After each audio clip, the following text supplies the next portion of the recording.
Hello mga Marikoy, welcome sa aming mini vlog. Ito nga yung ganap namin bago nga kami matulog at nalinisan ko na nga rin pala siya dyan para nga mahimbing nga yung tulog niya. Kung refresh nga na anak at mabango, meron namang nanay na haggard na haggard.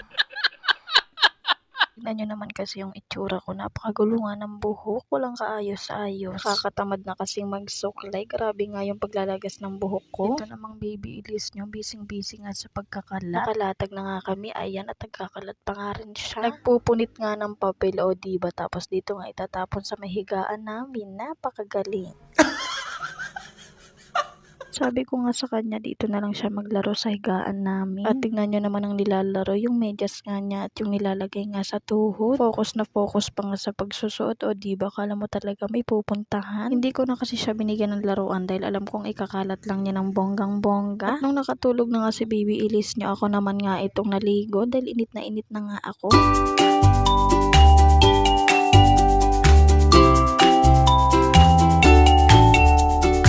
Siyempre, hindi pwedeng mawala ang ating kape. Nakasanayan ko na rin kasi talaga to na bago nga ako matulog ay nagkakape muna ako. Wala lang, nakasanayan ko na kasi talaga yung ganito. At ayan, kumuha na nga ako ng tasa at kutsara para nga makapagtimpla na ng aking kape. Siyempre, ang ating kape, Greatest White. Greatest White, ang tagal-tagal ko nang nagpapapansin sa'yo, hindi mo pa rin ako pinapansin. Pagkakuha ko nga ng termos, walang laman, kaya naman mag-iinit muna ako ng tubig mainit. At ayan, nilalagyan ko na nga yung heater ng tubig. At maya-maya kumulo na nga rin. Kaya nga pala ganyan yung posisyon ng camera ko. Naka-charge kasi, bigla kasing nalobat. O diba, hindi ko na napansin. Ang dami kong daldal. Ayan, kumulo na yung tubig mainit.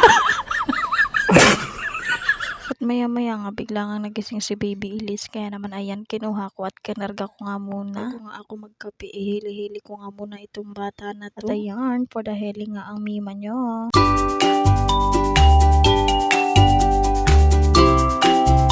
Nung mailapag ko nga siya, ang dami ko nga napansing pula-pula dito sa may likod niya. Kaya pala hindi siya mapakali at kamot nga siya ng kamot. Meron nga din sa may bandang puwetan niya. Hindi ko na nga lang ipapakita at alam ko namang bawal. Hindi ko naman kinakamot ng sobra dahil alam ko magsusugat nga itong likod niya. Kaya pala hindi siya makatulog ng maayos dahil nga dito sa kati-kati. At yun lang, bye!